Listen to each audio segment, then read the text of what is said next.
Welcome to Keep It Fictional, a weekly podcast for book lovers by book lovers. Build your to-be-read list with Sadie, Liz, Virginia, Fiona, and Corrine from the Port Moody Public Library. Warning, this podcast contains strong opinions and may cause an increase in your library holds list. Welcome everyone to another episode of Keep It Fictional with the Port Moody Public Library. I'm Virginia, and along with Corrine and Sadie today, we are here to celebrate what in Canada known as Asian Heritage Month. This is May, and we are once again here to highlight some of the voices of authors that are of Asian descent. And of course, as we always say, Asian is a giant term. It doesn't really mean anything. There's so many different experiences, countries, cultures involved in there. So we are able to represent 3 different ones, I think, maybe. I don't know. I don't actually know what everybody's talking about, but there are so many more for you to discover. And we're really lucky that a lot of authors are willing to share their experiences with us so we can get a glimpse of what it is like. For some of readers, including myself, some of these stories are not just a way for us to maybe have an exercise in walking in someone's shoes, but for a lot of times, it is really like a lifeline for many people. Remembering myself reading Interior Chinatown, learning and getting the permission to be okay to kind of examine what it is like to be a Chinese person living in North America, to be able to say, yeah, well, that is really actually racist, and just really be able to kind of have the permission to kind of look at those was really, really life-changing for myself. And even just remembering way back when I read The Joy Luck Club and just seeing the same kind of generational mother-daughter conflict that I experienced in a book was kind of nice, even though I don't know whether it helped resolve anything, but at least just be able to see that you're not alone is really quite important. So I think this Asian Heritage Month, I urge everybody to go support your local library, making sure that they are able to carry these stories for all kinds of readers who really do need it to be able to see themselves in the book. So with that, we're going to go into some of our books for today, and we're going to start with Sadie. There has been a murder. That, in and of itself, is probably the oddest addition to Tabitha Zhang's life. The fact that her mentor, the magnificent sorcerer Julian Solomon, had predicted, to the day, when this murder would take place, surprisingly was only mildly odd. Him being able to see prophecies, like Tabitha herself. Sorcerer Solomon had been telling Tabitha this particular prophecy ever since she started apprenticing with him. Some details would change, of course. Sometimes the murder would take place in 50 years, sometimes the next day, and an array of times in between. But the other details, the important details, were always the same. I will die at the hands of my best beloved. So shall it be. Now, Tabitha refused to believe this. Whether the prophecy said it would happen the next day or not for another 5,000, Tabitha would not believe that anyone would kill her mentor, especially the person who he loved the best. Each time she would hear the prophecy, mixed in amongst a handful of other small prophecies and lies that Solomon used to test her with, Tabitha would immediately tell Solomon he was lying. And he would, good-naturedly, smile to himself and continue on with their lesson. However, the last time that Tabitha heard the prophecy, 7 months earlier, it was harder for her to push aside her own feelings of misgiving, her own feelings about the truth and accuracy of what her mentor had said. The truth that in 7 months' time, he would be dead. Now, while trying to shake off the strange feeling that had settled inside her, Tabitha was quite surprised by the sorcerer's next request, that when the murder happened, the first thing Tabitha was to do was to call Callum, her mentor's youngest son. Now, Tabitha knew Callum, of course. They were high school seniors together. However, they had never been friends. They had hardly even spoken to each other. But she found that in that moment, she could not turn down Julian Solomon. And so she promised. She promised that when Sorcerer Solomon was murdered, the first thing she would do was find Callum. Callum, however, was not the first Solomon that Tabitha met on that fateful Saturday morning. When she arrived for her lesson that morning, she found the imposing figure of Angelique Reed, Julian's first wife. With her vibrant green eyes and red hair, Tabitha had only ever seen Angelique in photos. Divorced many years earlier, the woman's photos were still quite present in the Solomon manor. And from what Tabitha understood, Angelique and Julian had been something of a magical power couple before their relationship dissolved and Julian married Callum's mom, Rowena. Angelique, a witch in her own rights, was terrifying, proud and confident in only the ways that a rich white woman could be. After some not so subtle racist comments, Angelique informed Tabitha that it had finally happened. The prophecy that everyone knew so well had come to pass, and Julian Solomon was dead. Tabitha found herself in shock. Even though she had heard this prophecy for years, part of Tabitha had convinced herself that he was wrong, that somehow her great mentor, one of the best sorcerers in the United States, if not the world, had made a mistake. It wasn't until after she had insisted on seeing the body, or what was left of it, that she remembered her promise. She still didn't understand it, but she wasn't going to go back on a promise to her now dead mentor, so she called Callum and realized that she now had to break the news to him that his father was dead. Upon hearing that she wasn't the first person to arrive at the scene and that Angelique was already there, he gave her one very clear instruction. Run. Now. And she didn't know if it was the fear in Callum's voice or her own dislike and distrust of Angelique, but that is exactly what Tabitha did. And so this was how Tabitha Zhang, 17-year-old sorcerer's apprentice, found herself in the middle of a murder investigation with Callum Solomon and, by association, her as the key suspects. Oh, the rest of the family were suspects too. Angelique, the ex-wife, Rowena, the second wife, Felix, the oldest son, handsome and personable and talented, and Circe, the only daughter and a bit of a recluse. But Callum, the youngest son, and the only one amongst the kids who showed any real talent for prophecy like his father, was the prime suspect. But was Callum really his father's most loved? And if not, then who or what was? Tabitha wasn't really sure why she teamed up with Callum. She knew so little about him. Maybe it was the promise that she made to his dad, or the fact that she really did not want him to have killed his father. But Tabitha decided that if the two of them could find the real killer, then maybe they would both escape jail. However, now Tabitha has become the target for some very violent, very destructive magic that causes the same catastrophic explosions that seem to have killed Julian. And she needs to decide if saving Callum is worth the risk, and if by distancing herself from him and the whole Solomon family, if maybe she'll be able to save herself from a fate that is much, much worse than jail. This is These Deadly Prophecies by Andrea Tang, who is a Chinese-American author who lives in Washington, D.C. As well as being a novelist, she is a combat sports writer and an avid martial artist. She teaches and competes in Brazilian Jiu-Jitsu, where she has previously won the Pan American, European, and American national titles in her own division. So quite accomplished as more than just an author. This book was one that was on one of my most anticipated lists at the beginning of last year. And I originally listened to the audiobook of it. And I hate to say it, but I did not like the narration at all. The narrator chose a very whiny voice for the protagonist, and I found that it got on my nerves quite a bit, and I just could not engage with her or with the story. Now, I did get through it as an audiobook, but it was not my favorite.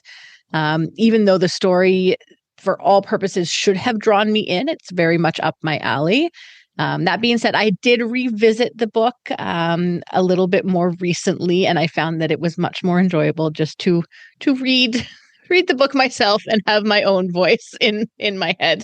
It's maybe disturbing. Anyways, the book is full of twists, and it is fun to try and figure out the mystery alongside Tabitha. The suspects do change quite a bit. So just when you kind of have an idea of who might have been the murderer, it shifts again and you're completely baffled all over again. One thing I will say is that I wish there was a little bit more that was given to how the magic system worked and how it is just very regular for magic to be in the real world. It takes place in the modern day. It takes place in our world, just with the addition of magic. And they don't really go into a lot of detail about why magic is accepted. They suggest that maybe it was not always, but now it is. And so I just wish that there was a little bit more information given to that, a little bit more background given to that. I'm also not sure if this was the narrator as well, but I think that Tabitha can come off a little bit, for lack of a better word, as a wishy-washy protagonist. She goes along mostly with what everybody else kind of tells her to do and asks her to do. I will say that she does eventually start to come into her own. She becomes more confident, and that kind of helps to draw you into the story and want her to succeed a little bit more. But I would have liked to see that happen a little bit earlier in the story. I'd say that this book would be for readers who enjoyed the Inheritance games or like the movie Knives Out, but also if you enjoy a heavy dose of magic alongside your murder, this would definitely be a book for you. So yeah, if it sounds like you, then I would recommend These Deadly Prophecies by Andrea Tang, and sadly, I would not recommend listening to the audiobook. So not recommend that you won't even say the name. Well, I also feel bad because I don't want to.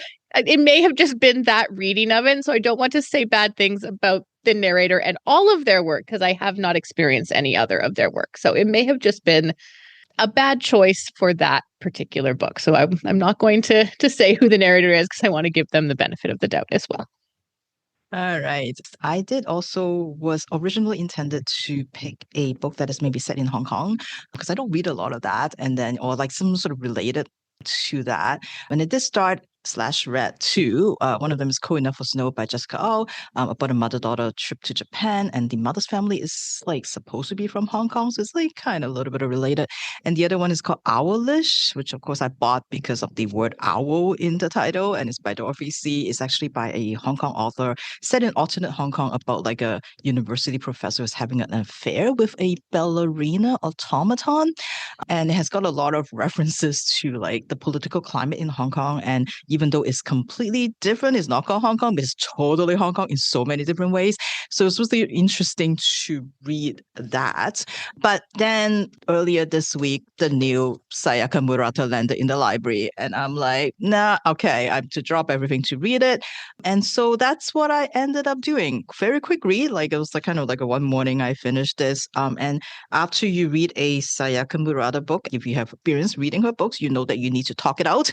And so that's what I'm going to do today. So this is Vanishing World, her latest. Then this is translated by Ginny Tapley Takemori.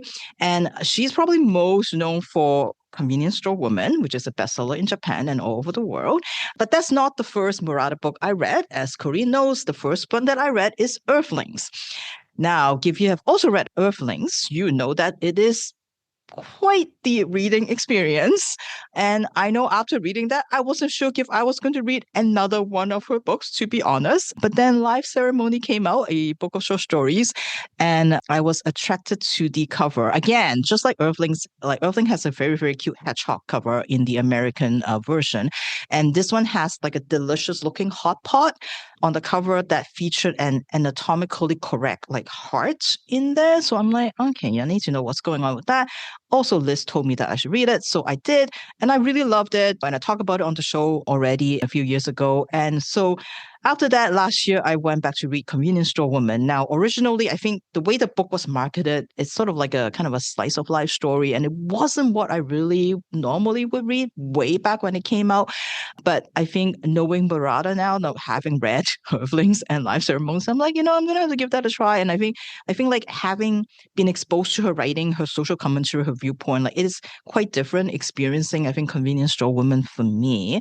That one, I would say, probably the most accessible accessible. Murata, Liz and I were talking about it yesterday, and we were calling it like Murata Light. It's still got a lot of her themes. It's still got sort of that stuff in it, but it's like a little more, I'm going to say, accessible and maybe a little bit tamer. So anyway, having read all of them, very excited to read Vanishing World. So I kind of dropped everything and just read this instead. I was also a little apprehensive because it sounds closer to Earthlings. So I'm not really sure what that is going to be like. But I think I'm prepared to read Earthling again, maybe just to give it another chance. Anyway, Vanishing World, like many of her books, I think the focus is probably on themes instead of perhaps the story.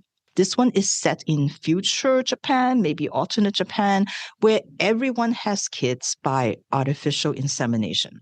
So which makes sexual relationship kind of obsolete in many ways. And sure, people understand that's the old way of having kids, but that's now is unnatural, is weird. Many people consider that to be unclean. Like, why would you have to do that?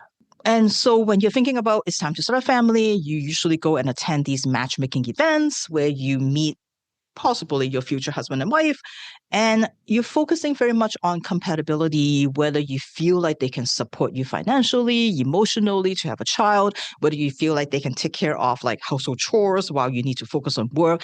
It's more focused on that. And then once you get married, when you're ready for a child, then you'll go through that procedure, which, in some ways may sound kind of like our world, but marriage in her world is very, very different. When we say you become a family, we're really talking about family in the definition like our protagonist Amane said. It's like people that you're okay with seeing you like throw up. Like they're expected to be there to stroke your back while you feel better when you're puking. But it's the same kind of people that you'll be mortified if they see you naked. So it's kind of like, it's stuff that you don't want like your family to see, and that's your family. So in this world, husband and wife is family like that. And even if you're inclined to explore sexual relationships, you do not do it with your husband or your wife. In fact, it's illegal because they're kind of more like your brother and sister. So it's considered incest if you're having that with your partner. So you think, well, what about love? What about romance? What about all of that? Of course, people here still have like their desires. They want to be in love. And that's what lovers and boyfriends and girlfriends are for. So before or after you're married, it's not so different. You are expected to date. You're expected to take a lover. So that's where the love comes in. And often they will be at your wedding. They're like good friends with you. And you are very, very much invested in your partner's relationships because you are, after all, a good brother or sister when you're a husband or a wife. And as Amane's partner said, it's only when I'm at home that I don't need to be in love. And that's the kind of comfort that a partner offers you. Not only that, who says your lover has to be real? Sure, you can fall in love with a real person, but many people choose not to. Instead, they fall in love with characters from TV, from anime, and from manga, and they have a relationship with them. And in fact, there's a whole industry. It is capitalism, hard at work here. We are creating these characters just so that they can be your lovers and to help take care of your needs, I'm going to say. And it almost feels like at some point that maybe you're just falling in love so that you can boost the economy. So Amani, our main character, for example, has fallen in love with over 40 TV characters in her life. None of them are real, but she keeps a photo of each and every one of them in her purse still. Even if she might have fallen out of love with them, they're still really important to her. They are like true lovers, and she just loves them. She talks about the things that she does with them. And sometimes her friends will laugh at her and be like, well, that's not what you think it is. And, in this world, nobody really know what a sexual relationship anyway. So whenever they talk about it, it's very clinical in the book. Like nobody knows how it works. Nobody know which parts it is. It's all a big mystery. So Amane very often is under the impression that she's having sex with these characters when her friends are like, no, that's not what it is. And as time goes on, more and more different ways of living comes out. So there's folks that who have gone abroad because same-sex marriages are not allowed in Japan yet, or then there are folks that have decided to live with friends instead because they think that that's better. Even if they want to have a child, they don't necessarily have to start a family. And of course, there's the experiments that are going on in Chiba, where Amane grew up. The city has been renamed to Experimental City. This is where they're trying to create a new world where both men and women can get pregnant. So when you move into Experimental City, you basically agree to enter into a selection process where every year they will pick people to carry a child. And when the child is born, it's not yours. It belongs to everyone. So part of the condition in that city is that you agree to be a mother. Everyone is a mother. So your job is to shower the kids with love and attention, because with research, they said that that is the best way to raise a well-adjusted human being. Family is old school. So you will walk out into the street in Experimental City and a child could run up to you and call you mother and cling onto your leg, and you are expected to love them. And so our story follows Amane, our protagonist, as the world around her changes perhaps once again, from the ways things used to be to exploring all different ways of relationships and love and family. She has been horrified by the fact that she was conceived the old way. Her mother has told her since she was young, and she kept repeating this gross story to her about how she was conceived that one night. And she's super embarrassed by it. She doesn't want anybody to know that that's like how like she was born. And her mother just like, she's so embarrassed for her mother that she still carries this really old way of thinking with her. And she always feels like she's cursed by her mother, cursed by that red house that she lives in. And she blames her mother for any time when she feels like she's different. I'm different. It must be because you lock me into this house with your values and with your stories. And she first experienced love when she falls in love with, of course, a TV character. And she's getting all the strange body reactions when she's in love and, talks about how she deals with it. And one day she finds out by accident that her classmate is also in love with the same character. And she's so happy to see that someone loves this character just as much as she does. And then after they start talking about all of that, suddenly she feels that same warm and fuzzy feelings towards her classmates. And again, she feels like, oh no, it's my mother's curse. Is this why I need to love a real person? What is this all about? And so one day they decided to explore something else. And of course, again, they don't know how they work, so they are trying to figure things out. And so as she grows older, falls in love with real people, with unreal people, and finally decides to start a family. We learn about her family life with Saku and how they are there for each other whenever their separate love lives are not going so well. And eventually what happened when they decide to have a child and where they decide to have a child. And throughout the book, as I mentioned, is not quite about the plot, so to speak. It's very much about Murata, the author, trying to force us along with Amane to look at societal norms. What is considered normal? What is considered regular? What is considered acceptable? And where do these instincts that we have that, oh yeah, this is right and this is wrong comes from? Like in many ways, we have been brainwashed. It doesn't really matter what system of society favors at the moment. We've been brainwashed at some point to acquire those ideals and sort of that sense of morality that we think this is like the right thing to do. And so it is a way to make us kind of look at our world and what we believe in and what we consider acceptable and really question that, and how any time when we have a system that people believe in, it creates that alienation, it creates the marginalization for folks who think differently or folks who cling on to the so-called old ways. It's a way for us to look at sort of our world and question that, question what love is, question what family is, question what partner is. It is a very Murata book, I find, and I think it's always interesting to read her. And of course, in true Murata fashion, the ending is like quite something. I was like, what just happened? And a lot of readers, I think, justified it as like, well, it is her showing us sort of the extreme of what this brainwashing might lead to. But still, it is just as shocking, I think. So yeah, there's no cannibalism. I can say that, but it is just still yeah. Anyway, so if you have never read a Murata book, I don't think this is the place to start. Probably Convenience Store Woman, just to get like a sense of it. But out of the 4 books that have been translated so far, 3 out of 4 are like more like this. So I don't know who is the true Murata, right? I don't know. Look, if Convenience Store Woman is maybe the outlier here. I don't know, but yeah, it is always interesting to read her, and always interesting to see her point of view, and she really pushes you to explore things that you may not want to explore. So if that sounds okay to you, this is her latest Vanishing World by Sayaka Murata and translated by Ginny Tapley Takemori. All right. So before we go on to Corinne's book, I don't have like a really book-related existential question today. I just want to know, whenever I have a bad day, I feel like I just want a bowl of Vietnamese noodle. That is usually what I would go for. So I would love to know from Sadie and Corinne, do you have like a favorite cuisine that is considered Asian, whatever that means? And do you have like certain comfort foods that you always want to turn to, or do you have like a favorite? I just want to talk about food.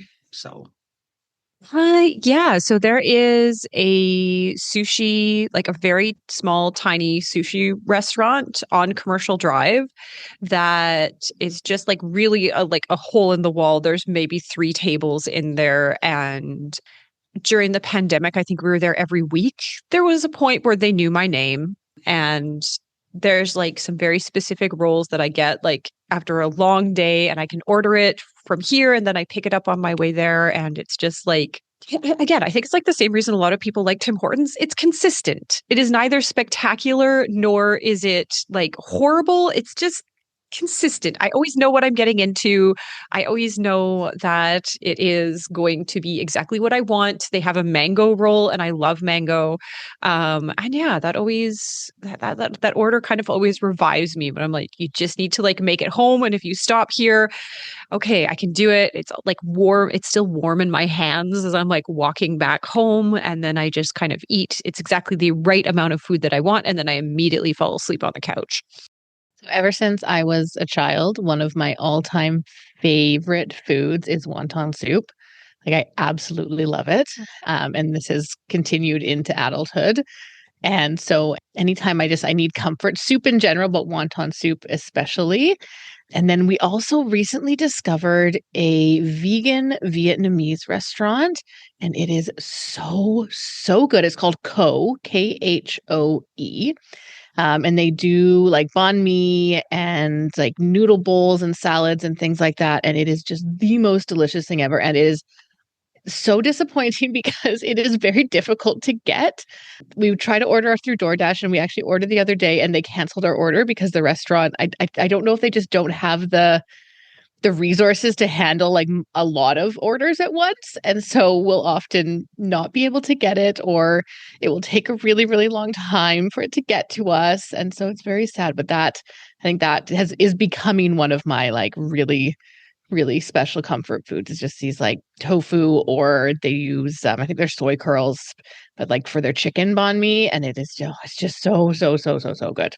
But yeah, wonton soup has been like my go-to, but not, this is, and I don't know the specifics, but of kind of if one recipe is more traditional than others, but the ones with shrimp, I can't eat shrimp. And so I always have to make sure that the wontons don't have shrimp in them.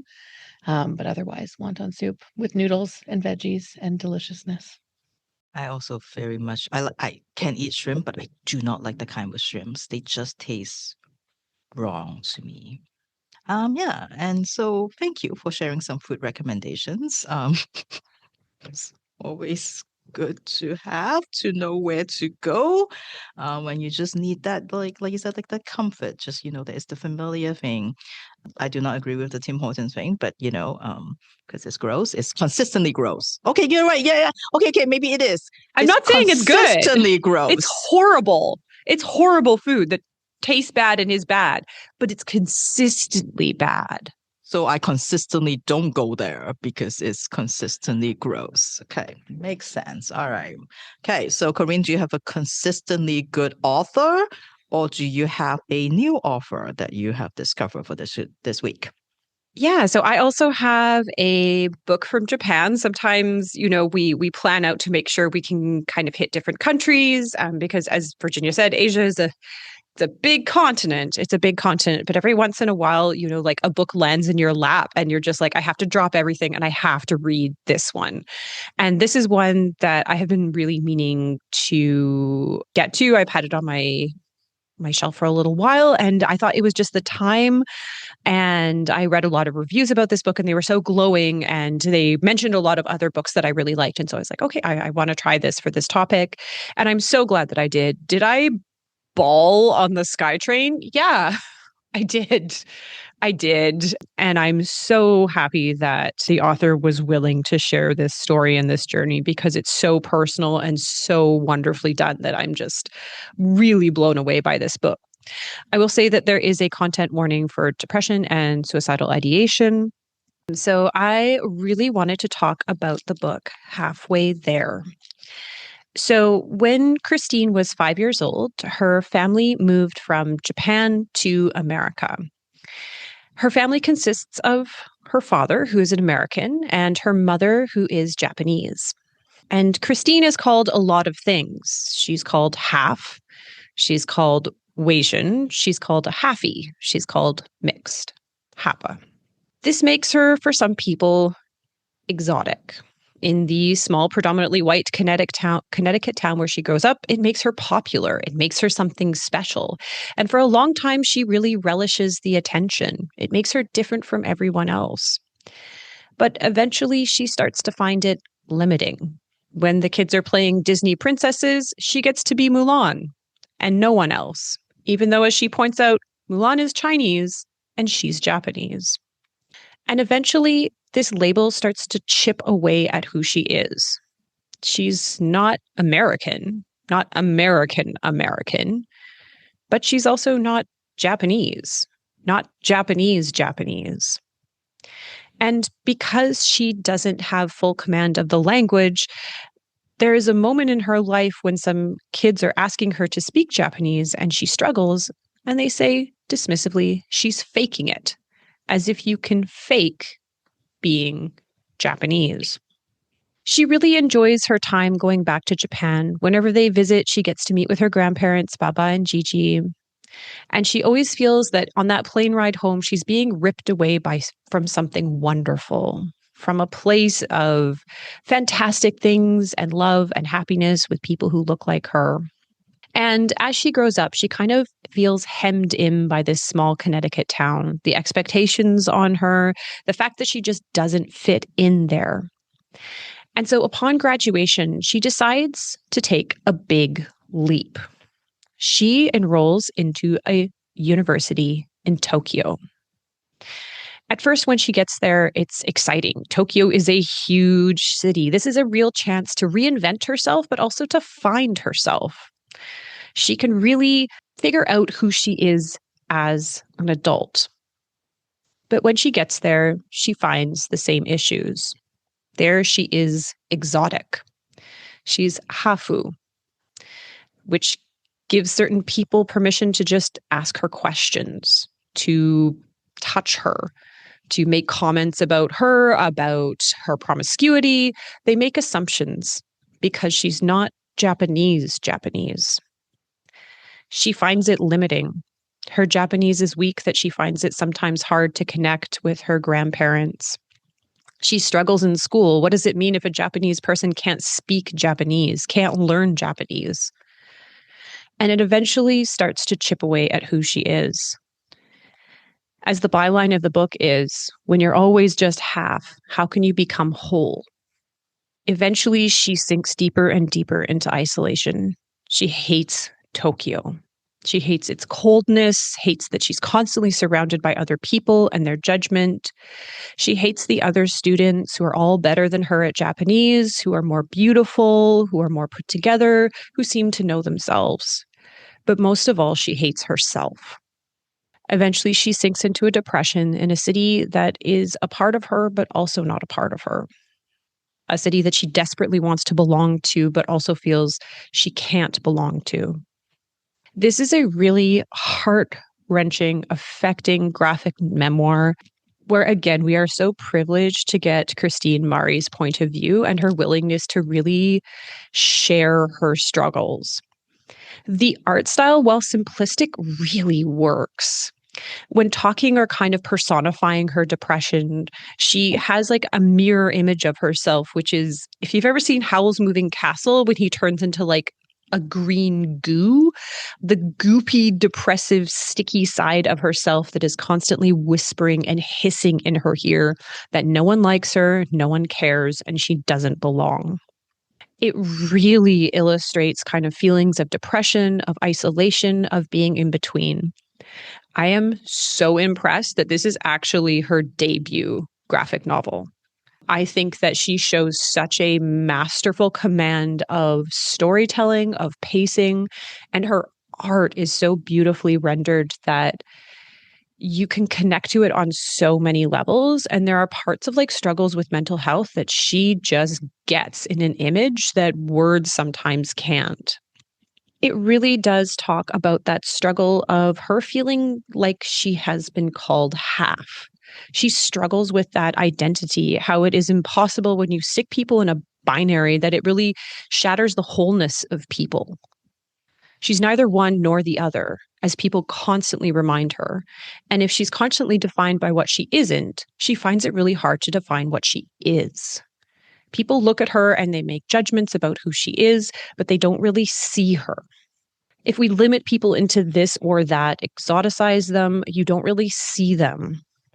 And I think that this is such a wonderful kind of like coming of age story because she has to grapple with that in the way that so many adults do. So many people who are this and that I think she really takes it in a really wonderful, nuanced, real, authentic way. You really feel that struggle and that sometimes there are no answers. The character is coming of age. She's becoming an adult, trying to figure out what she wants to be and who she is. And at the end, sometimes the answers is there are no answers. It's a journey.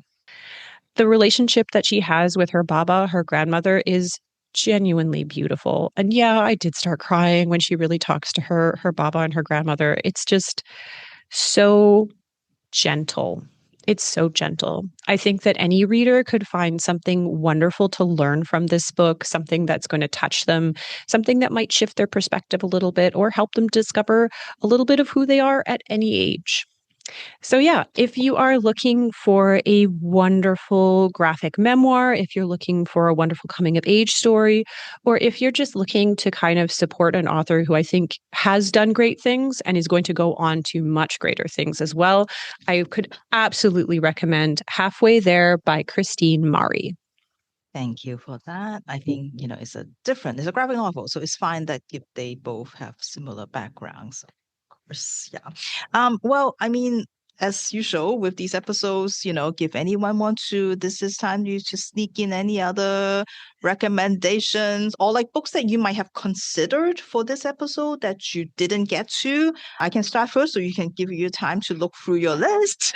Yeah, so like of course next week, Ocean Vuong's new book is coming out, The Emperor of Gladness. Everybody needs to read that. There's also another book by a Calgarian Chinese author called Ant Tigress.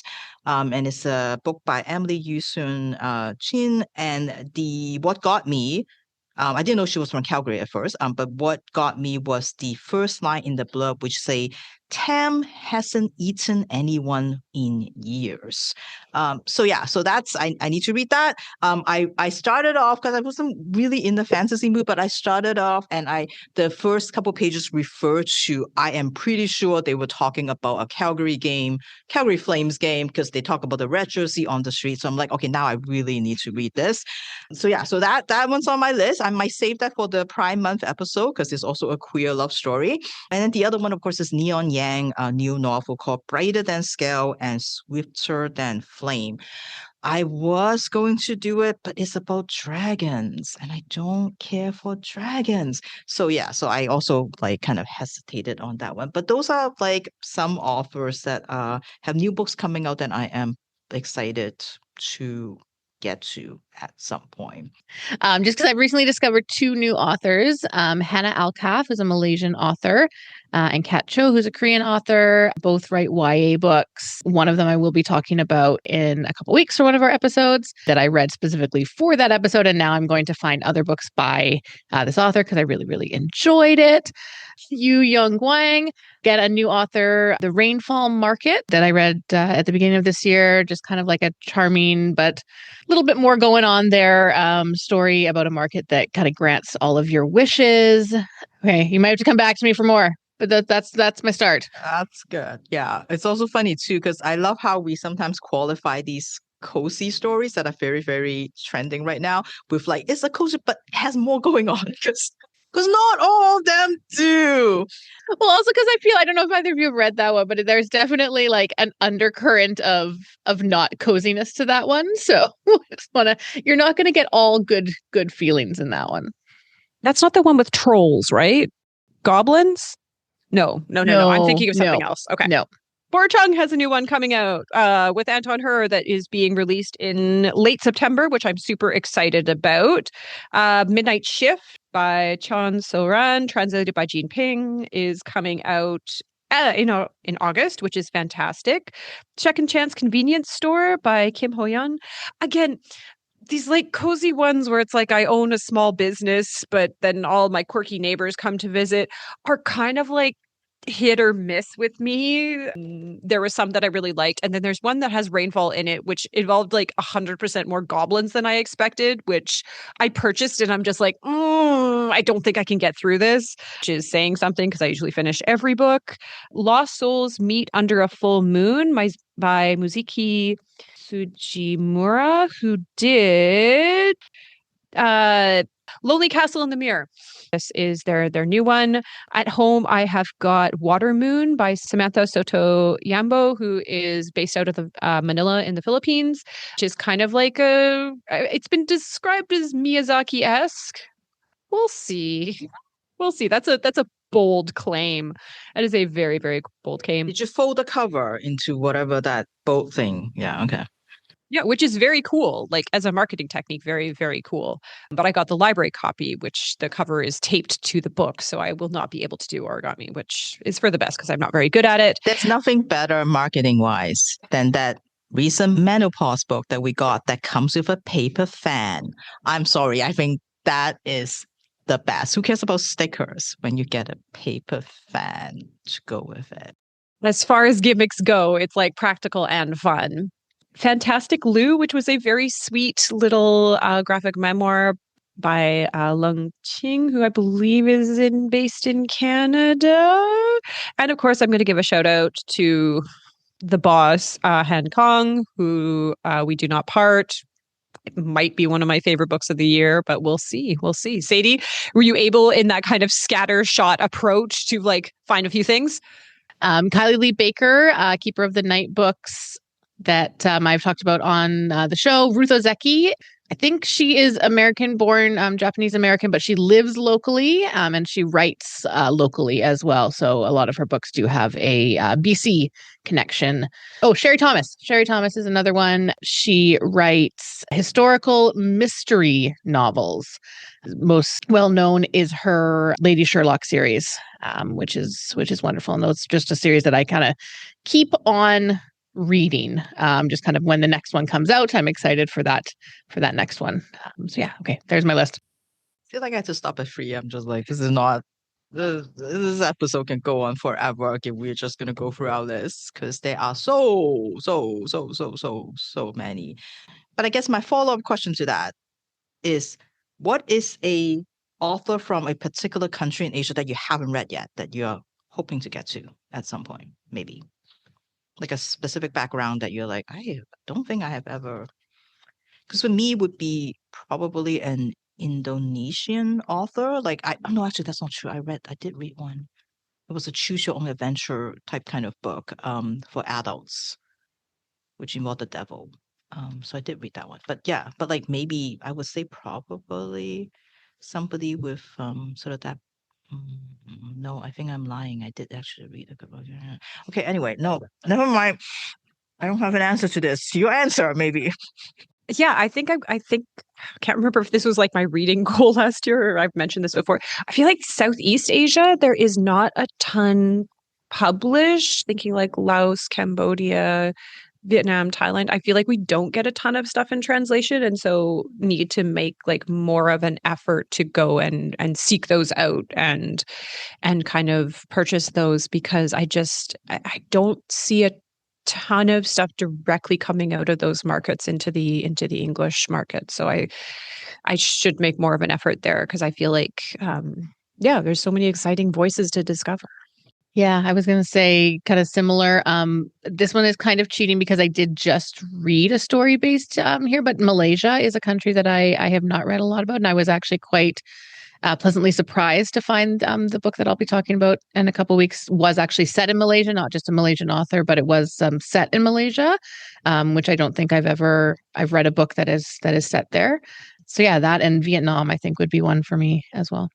All right, so some previews of upcoming episodes that you can look forward to. So, as we said, so many to discover. So, if you have a recommendation for us, please let us know. We would love to get to know more stories from like all around Asia. So, thank you for joining us for this episode, and we will see you again next week. Happy reading. Thank you for listening.